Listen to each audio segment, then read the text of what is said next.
우리 9월 한 달은 길이라고 하는 주제로 함께 말씀을 나누어 보았습니다. 이제 10월 달, 11월 달은 이 복음이라고 하는 주제로 말씀을 좀 다시 나눠보려고 하는데요. 특별히 목자들과 의논한 이후에 11월 11일이 추수감사주일인데요. 그때는 우리의 마음에 품고 있었던 VIP들, 늘 부담스러웠지만 전도해야 되겠다고 생각했던 사람들을 초청하는 VIP 초청주일로 삼기로 결정했습니다. 그래서 공교롭게도 그 날의 달력이 1111 이렇게 되죠. 그래서 이렇게 만들어 보았습니다. 한 사람이 한 영혼을 전도하고 한 목장이 다른 한 목장으로 분가하는 날, 그날이 바로 11월 11일이 되겠습니다.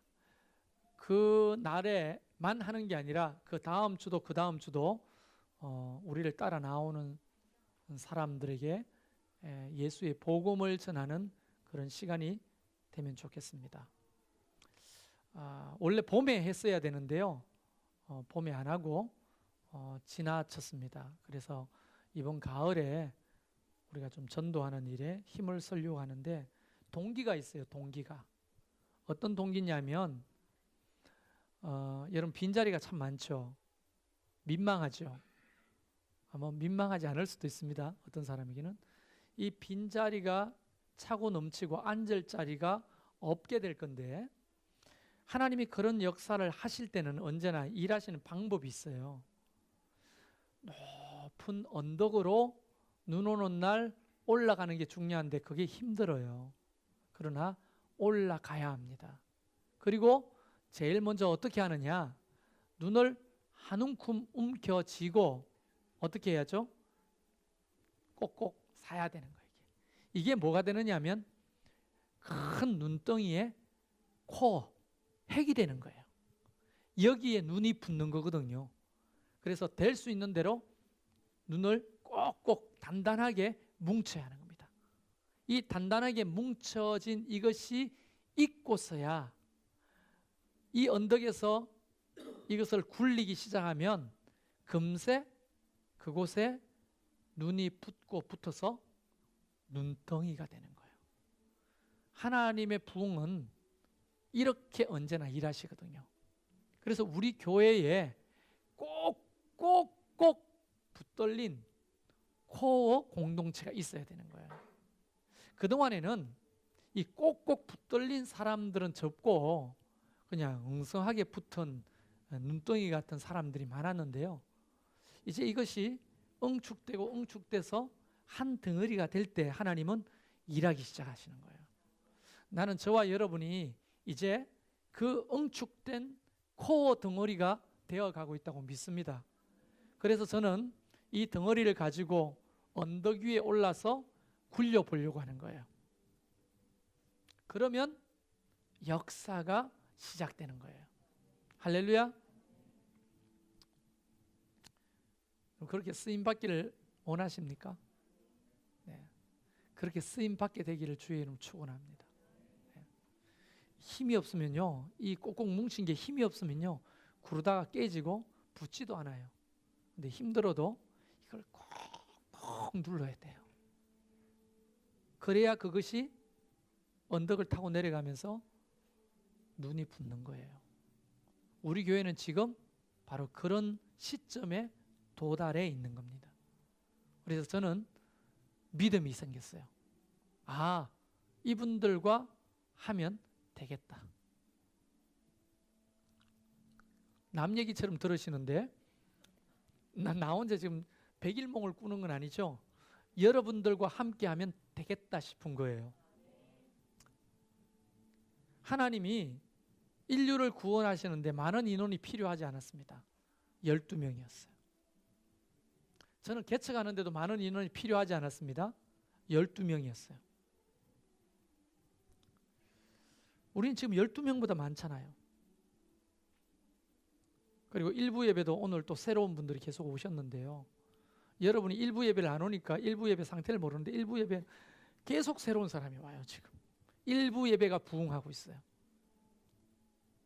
그러니까 빈자리가 있다고 우리 교회가 찌그러든 게 아니에요. 지금 새로운 물이 계속 들어오고 있어요. 하나님이 사인을 주시는 거예요. 이제 일하기 시작하시겠다. 그런 믿음을 가지고 저와 여러분이 함께 10월달, 11월달을 좀 보내보면 좋겠는데요. 이것이 교회를 좋게 하는 것이 아니라 여러분을 좋게 하는 일이 될 줄로 믿습니다. 할렐루야. 그 첫 시간으로 제가 열왕기하 7장 말씀을 들고 섰는데요. 이 이야기를 여러분이 잘 기억하기 위해서 제가 조금 쉽게 재구성해서 만들어 보도록 하겠습니다. 이 설교를 하기 전에 이 배경을 알아야 되는데, 우선 이스라엘은요, 우리 남북한처럼 둘로 나누어져 있었어요. 북쪽에 있는 나라를 북한이라고 부르듯이 북이스라엘이라고 불렀고요, 남쪽에 있는 나라를 남한이라고 부르듯이 남이스라엘이라고 부르지 않고 남유다라고 불렀어요. 그러나 남이스라엘이라고 불러도 무방합니다. 둘로 딱 짜게졌는데, 북쪽의 수도는 평양이죠. 그것처럼 북이스라엘의 수도는 사마리아였어요. 남쪽의 수도는 서울이죠. 남유다의 수도는 우리가 잘 아는 예루살렘이었어요. 북이스라엘에서 주로 사역했던 선지자들 중에 아주 유명한 사람이 있으니 그 사람이 누구냐 하면 바로 엘리야, 그의 후계자인 엘리사입니다. 오늘 이 이야기는 바로 북이스라엘에서 주로 활동하던 엘리사를 배경으로 이야기가 시작됨을 여러분이 알아주셨으면 좋겠어요. 엘리야가 대단한 인물이죠. 그런데 엘리사는 그의 영감에 7배를 달라고, 갑절을 달라고 기도했거든요. 실제로 엘리사는 자기 스승 엘리야보다 갑절의 능력을 드러내면서 사역했습니다. 대단한 인물입니다. 그런데 그 북이스라엘의 영적인 상태는 어땠냐면, 말을 안 들어도 이렇게 안 들었냐. 나라 전체가, 오늘 중2들한테 미안한데 마치 중2 같은, 나라가 중2 같았어. 말을 안 들어. 지 마음대로 행동했어. 우상을 숭배하고 하나님을 떠났어요. 부모 말을 안 들어도 이렇게 안 들을 수가 있나.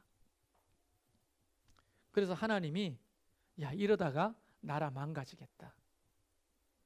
그래서 정신 차리도록 좀 매를 들어야 되겠다 하고 든 매가 뭐냐면 아람이라고 하는 나라예요.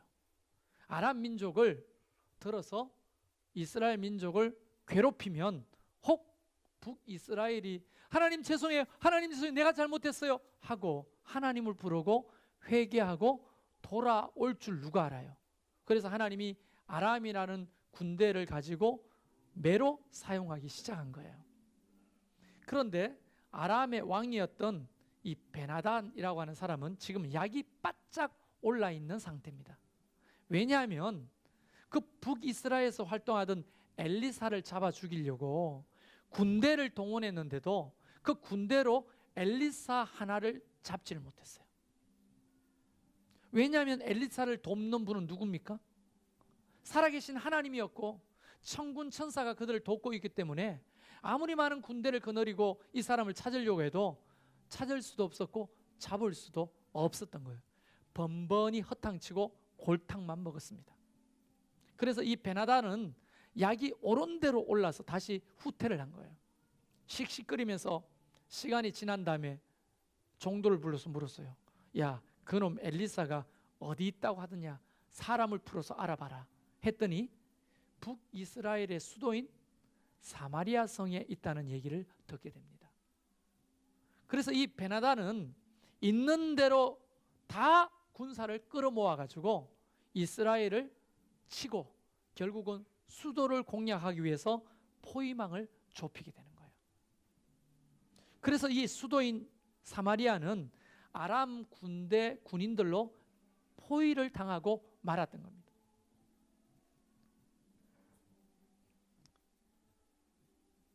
이런 상황 속에서 사마리아는 이전에 상상할 수 없었던 고통을 경험하게 되는데요. 우선 장기화가 되는 거예요. 성은 높아서 기어 올라갈 수도 없고 안에서 무슨 작전을 하고 있는지 모르니까 베나나는 아람 군대를 이끌고 진을 치고 지켜보기로 했어요.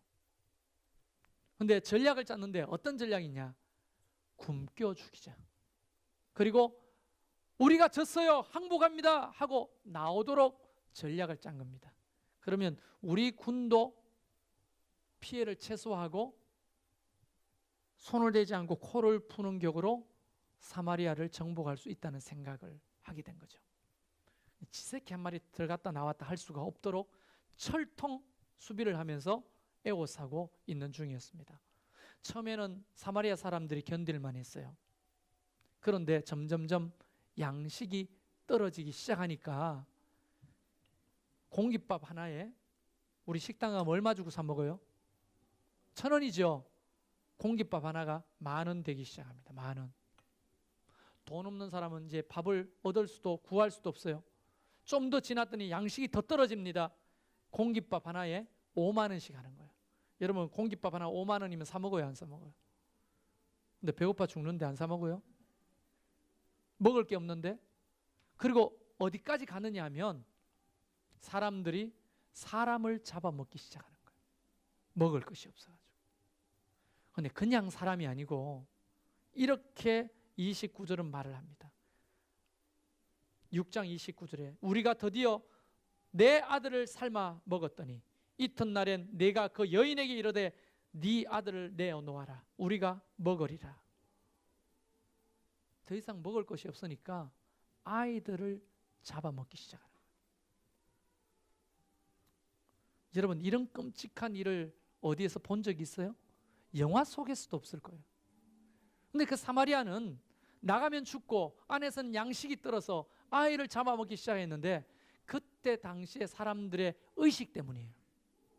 애들은요 사람 수에도 안 들어갔거든요. 애는 또 놓으면 된다고 생각했거든. 우리가 살아서 저들을 어떻게 싸워보든지 다음 세월을 도모해야 되기 때문에 우리가 살아야 된다 하고 애들을 잡아먹는 거예요. 그때쯤 됐을 때 공깃밥 한 그릇이 10만 원 정도 되는 거예요.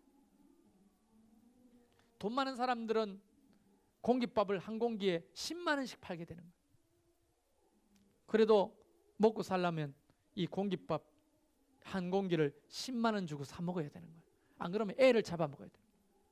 더 이상 먹을 것이 없으면요 허리띠, 가죽으로 된 허리띠를 삶아다가 씹어먹고 가죽으로 만든 샌들도 삶아가지고 씹어먹고 사람까지 잡아먹을 정도 됐으니 얼마나 상황이 험악하겠어요. 그런 상황이 도래될 때 엘리사가 이렇게 말합니다. 하나님이 우리를 도우실 거다. 하나님은 살아계신다. 그랬더니 한 장관이 이렇게 말합니다. 허허 여보시오, 상황이 안 보이시오? 하나님이 하늘 문을 열어도 이제 우리가 살기는 글렀어. 이렇게 하나님을 빈정대고 말씀을 거부합니다. 그때 엘리사가 이렇게 말합니다. 내일 이맘때 이 공깃밥이 다시 1,000원이 될 것이다. 그러나 너는 먹지를 못할 것이다. 이렇게 이야기를 하게 됩니다. 여러분 성경에 공깃밥은 안 나옵니다. 이야기하자면 그렇다는 거예요. 이제 이렇게 배경을 해놓고 오늘 이야기는 이 이야기가 아니에요. 주인공이 4명이 나오는데 이 주인공은 누구냐? 나환 자들입니다. 여러분 나환 자들은 누굽니까? 그때 당시에 사회에서 가장 밑바닥에서 버림받고 천대받고 짐승처럼 살아가던 저주받은 인간들이죠. 나병은 유대인들이 생각할 때 하나님으로부터 저주받아서 생긴 병이라고 생각하기 때문에 가족과 이웃과 더불어 살 수가 없었습니다. 그래서 주로 나환 자들은 성 밖으로 내쳐졌어요. 그러면 혼자서는 짐승을 이길 수도 없고 혼자서는 살 수가 없기 때문에 나환 자들이 한 명, 두 명, 3, 4, 5 모여가지고 집단을 이루고 동굴 같은데 짐승처럼 살았어요. 그러나 그것을 불쌍히 여기는 사람은 오직 가족들밖에 없죠. 부모나 형제들이 날을 정합니다. 월요일 날 정오에 이 큰 바위 위에 음식을 갖다 놓을 테니까 우리가 하고 나면 가져다 먹으라고 이렇게 하는 거예요. 그러면 사람들이 월요일 날 성 밖으로 나가가지고 약속한 돌 같은 데 위에 음식을 두면 저 멀리서 지켜보고 있다가 사람들이 가면 와가지고 그 음식을 나눠 먹는 거예요.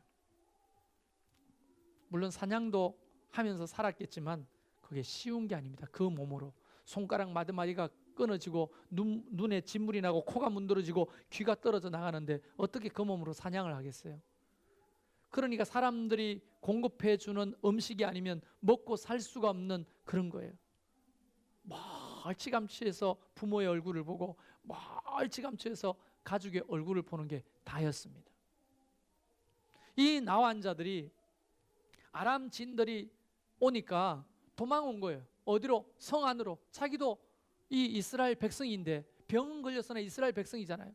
아람 군대가 진을 치니까 그 살던 동굴에서 도망 나와가지고 성문 어귀에 왔어요. 그리고 문 좀 열어주세요. 문 좀 열어주세요. 아람 군인들이 우리를 죽이려고 해요. 열어주겠어요? 그들의 생각은 그들은 사람도 아니기 때문에 걔들 살리다가 우리가 죽을 수 있으니까 열어주지를 않는 거예요. 그래서 가장 가까운 성문 어귀에서 벌벌벌 떨면서 들어갈 수도 나올 수 없는 신세로 전락하고 말았습니다. 아내 상황이 공깃밥 하나에 10만 원씩 하니 우리한테 음식이 돌아오지 않은 적도 벌써 한참 오래됐죠. 배에서는 꼬르륵 꼬르륵 소리가 나고 이제 하늘이 노랗게 보이고 죽음만 기다리게 된 거예요. 얼마나 원망스럽겠어요. 그런데 그쯤에 한 사람이, 그 나환자 중 한 사람이 이렇게 말합니다. 우리가 어찌하여 여기 앉아서 죽기를 기다리겠느냐. 이 말인즉슨 뭐냐? 이보시게들 여기서 굶어 죽으나 아람 군인들한테가 항복하고 맞아 죽으나 매 한 가지인데 혹 아는가? 여기서는 지금 며칠째 문을 안 열어주고 음식도 안 오니 여기는 이미 걸렀네. 아람 군인들 중에 혹 착한 사람이 있으면 떡이라도 한 조각 던져줄 줄 아나? 거기 가서 항복을 하자. 여기 죽으나 그래 죽으나 매 한 가지니 가서 죽으세. 의기투합이 된 거예요. 그래서 이 사람들이 낮에는 못 가고 밤에 살금살금 아람 진으로 조심스럽게 가는 거예요. 보초병을 만나면 깃발을 막 들고 항복요, 항복입니다. 먹을 거 좀 주세요. 그렇게 해서라도 떡 한 쪼가리 입에 물고 돌 맞아 죽는 편이 낫다고 생각한 거죠. 먹고 죽은 귀신 때깔이라도 좋으니까. 모닥불이 막 피워져 있는데 가장 가까운 아람군의 진으로 들어갔습니다. 사람이 없는 거예요. 보초병이. 조금 더 가봤습니다. 말은 여전히 있고 짐을 싣고 온 당나귀는 그대로 있는데 불은 그대로 피워져 있는데 사람이 없는 거예요. 첫 번째 막사를 지나고 두 번째 막사를 지나도 없는 거예요. 아람 진영의 끝까지 가봐도 사람이 없는 거예요.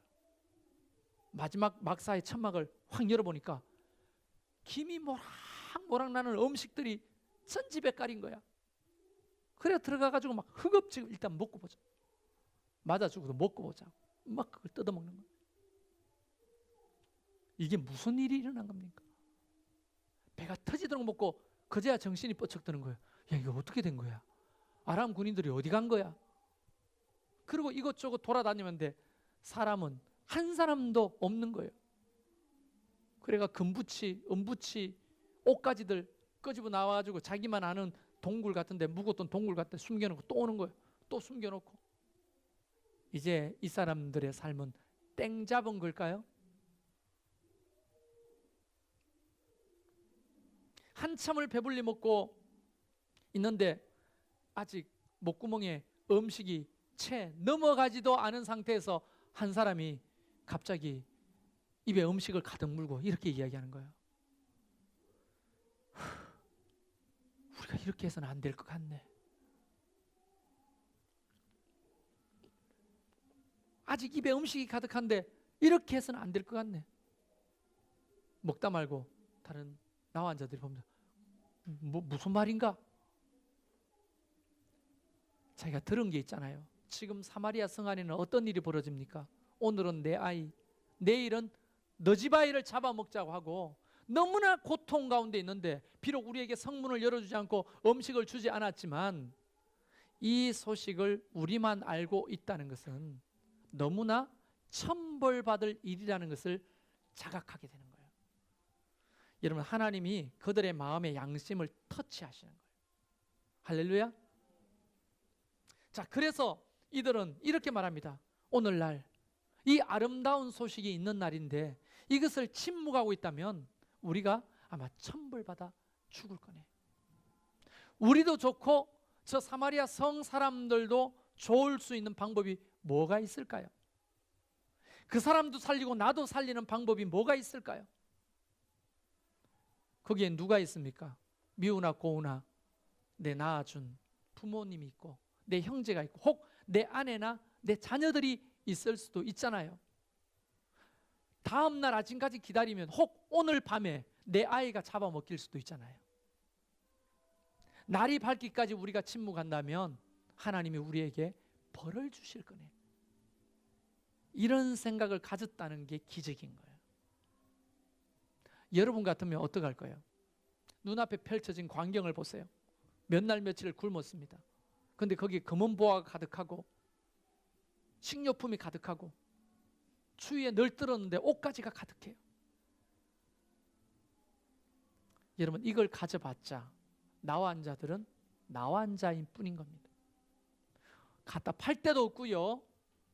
그걸 가지고 뭐 어떻게 팔자를 고칠 방법도 없는 거예요.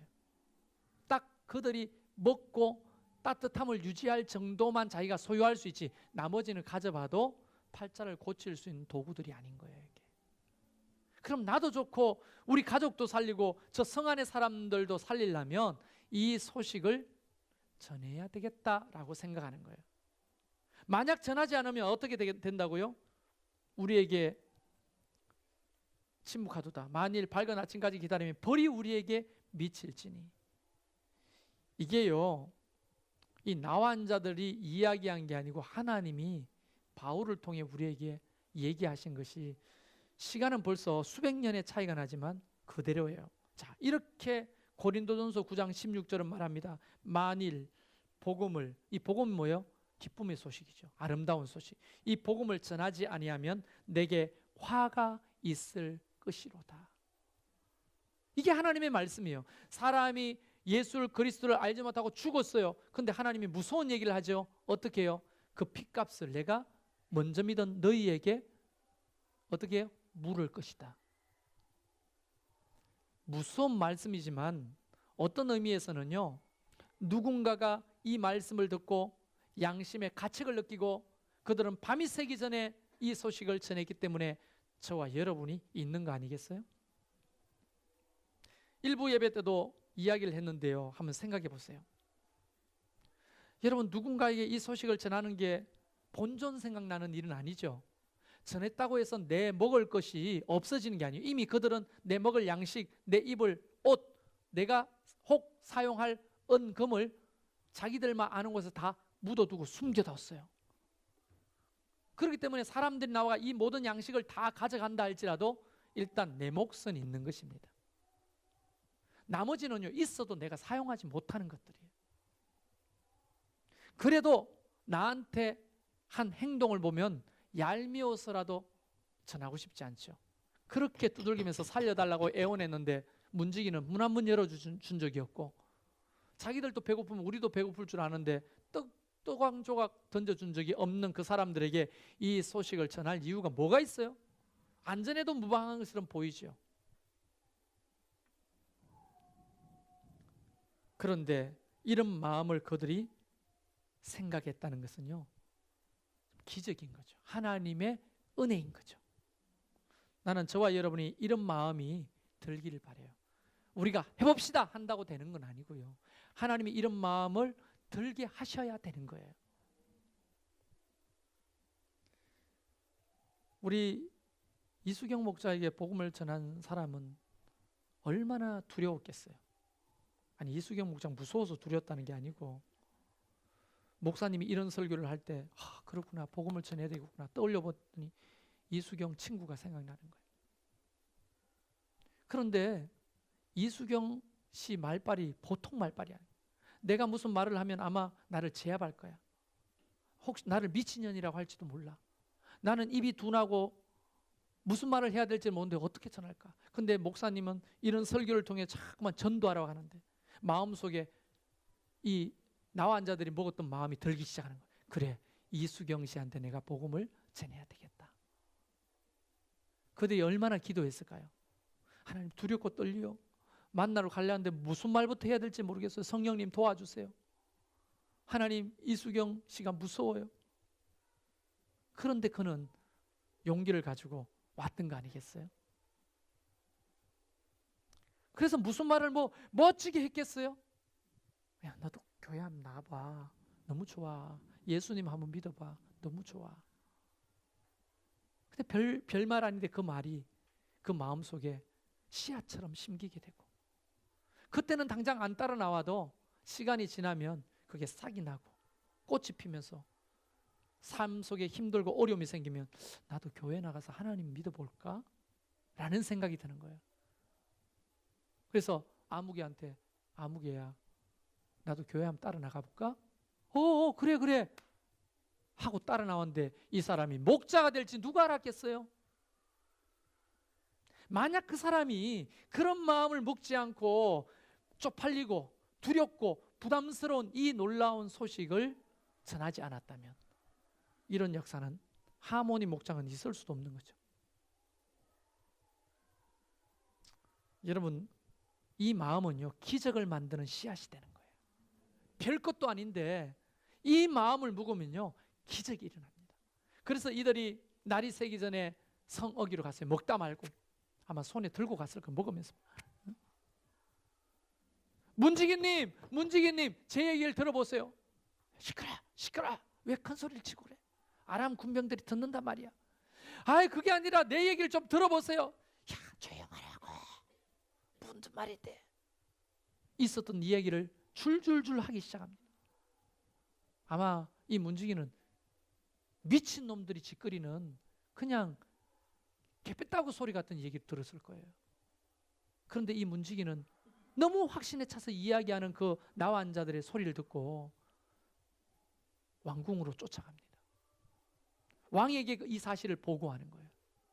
그런데 왕이 어떻게 생각하냐면 말도 안 되는 소리다. 아마 그들은 매복하고 있을 것이다. 우리가 문을 열고 나가는 순간에 그들은 어디에선가 튀어나와서 우리 성을 정복하고 말 거다. 이렇게 의심을 하는 거예요. 기쁨의 좋은 소식을 전하는 것은요, 결국 쉬운 일이 아닙니다. 사람들의 마음이 강팍해서 잘 받아들이지 않아요. 그런데 또 전합니다. 그랬더니 이제는 말이 딱 5필 남았는데, 왜 말이 5필밖에 안 남았을까요?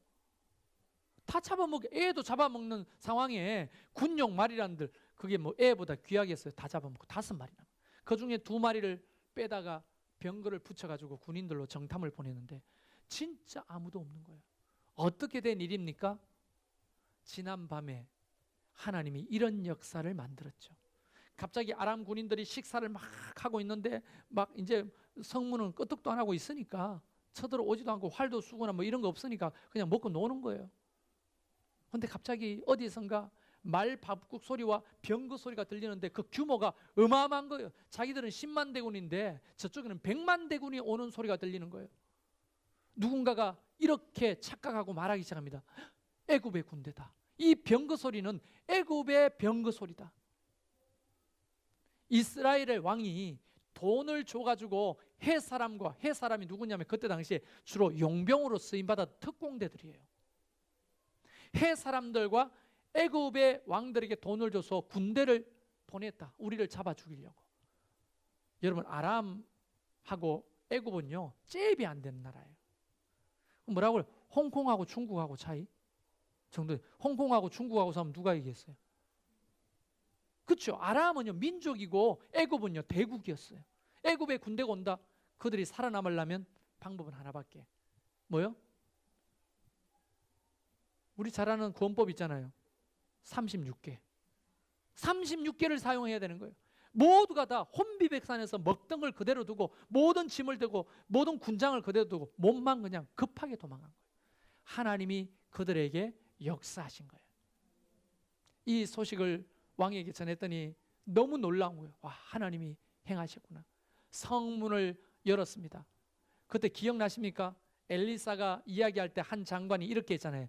내일 뭐 10만 원짜리가 1,000원 다시 된다고, 하나님이 하늘문을 열어도 이런 일은 안 일어난다. 엘리사 그렇게 말했죠. 하지만 너는 이것을 못 먹을 거다. 그 장관이 맞고 질서를 지키시오. 여보시오, 질서를 지키시오. 여러분, 애까지 잡아먹는 상황에서 질서가 웬 말입니까? 질서를 지키겠어요? 장관이고 나발이고 간에 밀고 밟고 지나갔는데 밟혀 죽었어요, 그 사람이. 그래서 그들은 양식을 얻어가지고 다시 성으로 막 그 아람 군인들이 먹었던 얼마나 많은 군량미를 다 가지고 왔어요. 그랬더니 진짜 공깃밥 하나가 얼마가 됐어요? 다시 1,000원이 된 거예요. 하지만 그 장관은 하나님의 말씀을 멸시했기 때문에 그것을 먹지 못하고 죽었죠. 엘리야의 예언대로 된 거예요. 여러분, 이 이야기 속에서 우리는 굉장히 중요한 게 뭐냐? 이 나와한 자들이 가졌던 마음을 갖는 거예요. 이 마음을 갖는 것은요, 자기도 살고 성도 살리는, 나도 살고 이웃도 살리는 일이기 때문입니다. 이것이 사마리아 성만 좋게 하는 게 아니에요. 다른 사람만 좋게 하는 게 아니에요. 내가 복을 받는 거예요. 은혜를 받는 거예요. 여러분, 성경에 하나님이 약속하신 것 중에는요, 상급에 대한 약속이 있잖아요. 상급 받는 거. 이 상급의 약속 중에 세상에서 가장 상급이 큰 게 뭐냐? 바로 한 영혼을 살리는 상급이에요. 이 상급은 어떤 상급이냐면 땅에서도 100배나 받는 상급입니다. 이건 내 얘기가 아니라 예수님이 직접 말씀하셨어요. 야, 영생을 믿어라. 네가 하나님의 자녀가 되고 제자가 되어 살면 영생을 받지 못하는 사람이 없고 이 땅에서 너희가 100배나 잘 될 것이라고 약속하셨어요. 여러분, 단순한 말로 여러분이 가지고 있는 잔고가 100배가 불려질 거라는 얘기가 아니에요. 그 돈으로는 살 수도 얻을 수도 없는 하늘의 신령한 복들이 우리 가운데 부어진다는 거 아닙니까? 예를 들어서 여러분, 김길복 집사라고 들어보셨죠? 대구 동부교회 목사님이 연초에 올 한 해 전도 몇 명 할 것인지 작정서를 써내라고 했어요. 사람들이 1명, 어떤 사람 2명, 용기 있는 사람은 한 달에 1명씩 12명. 그런데 김길복 집사님은요 1,000명 이렇게 써내요. 목사님이 그걸 보고 1,000명을 어떻게 전도해요? 입을 크게 벌리고 하나님이 나를 사용하시면 된다고 믿고 전도했어요. 전설 같은 이야기들이 많죠. 저도 들은 얘기니까. 어떻게 1,000명을 전도하느냐? 그분은요 예비군 훈련장에 가가지고 예비군 훈련 대장한테 돈 주고 소위 옛날 말로 야이로를 먹여가지고 서가지고 시간을 5분만 달라고, 노는 시간에 마이크를 들고 씁니다. 여러분 안녕하세요. 저는 대구 동부교회 김길복 집사입니다. 하니까 박수 한번 쳐주세요. 아저씨들이 심심하니까 왜 박수 쳐. 우리 동부교회가 어디 가면 있는데요, 이번 일요일 날 동부교회 나와서 우리 목사님 설교 한 번만 들어보세요. 그러면 제가 오시는 분 3만 원씩 봉투에 넣어서 드릴게요. 누가 올 것 같아요? 그때 돈 3만 원 큽니다. 길을 모르는 사람은 어디에 뭐 있어요? 제가 버스를 준비할게요. 45인승 버스를 준비하고. 계명대학교 축제하는데요 5분만 강구하자고. 전도가 아니고 5분만 강구하자고. 사람들이 수천 명 모여가 가수들 나오는데 듣는데 5분만 강구하자고. 광고비 내셔야 된다고. 100만 원 내시라고. 100만 원 내고 5분 광고하는 거예요. 여러분 안녕하세요. 동부교회 김길복 집사입니다. 다른 게 아니고 광고할 게 있었어요. 우리 교회 목사님 설교가 너무 좋으니까 와서 한 번만 들어보시라고. 오시면 3만 원씩 넣어드린다고. 여러분, 방법이 그렇게 전도하는 게 잘못됐다고 평가하자는 게 아니에요. 그런데요 3만 원이 어딥니까? 놀고 먹는 사람들이 오는 거예요. 45인승 버스에 가득 차고 사장님 차가 모자라니까 한 대 더 보내주세요. 10분 만에 한 대가 더 와서 또 채우고 가는 거예요. 전도날. 김길복 집사님의 초청으로 오신 분 이쪽으로 앉으세요. 반은 다 김길복 집사님이 초청하세요. 목사님이 설교합니다. 복음을 전하는 거예요. 그 중에서 어떤 사람은요 3만 원 받으려고 끝까지 기다려요. 설교 듣고 가야 3만 원 주니까 봉투를 이만큼 만들어 하나씩 나눠줍니다. 어떤 사람은요 울면서 안 받아요. 내가 예수님을 믿기로 결정했다. 이런 복음이 있는지 몰랐다고. 그래서 예수 믿은 사람이 한 사람, 두 사람, 10사람, 100사람 늘어나기 시작하는 거예요. 여러분 그 김길복 집사님이 쓴 책 천국은 나 혼자 갈 수 없잖아요 라고 하는 책이 있어요. 거기 보면 내용이 뭐냐?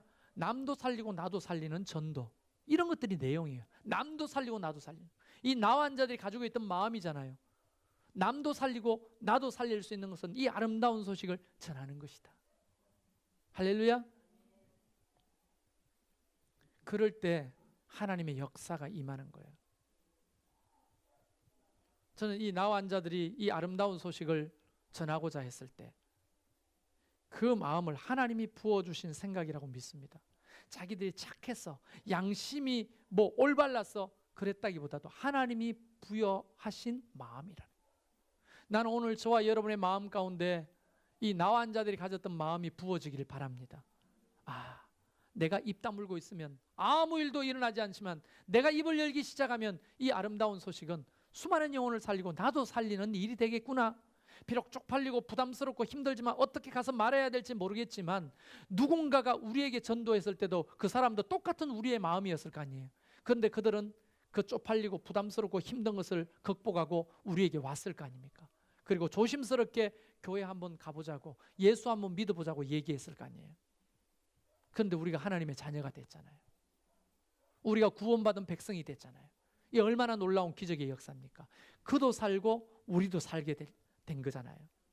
남녀노소를 불문하고 우리 모두는 이 아름다운 소식을 전해야 될 의무가 있는 것입니다. 여러분 옆에 있는 빈자리는 여러분을 위해 남겨놓으신 거예요. 그 빈자리에 여러분이 아름다운 소식을 전해서 하나님 앞에 찾아 나온 영혼들이 채워지기를 주의 이름으로 축원합니다. 할렐루야. 우리 이 시간 이 마음을 좀 가지고 하나님 앞에 찬양하면 좋겠습니다.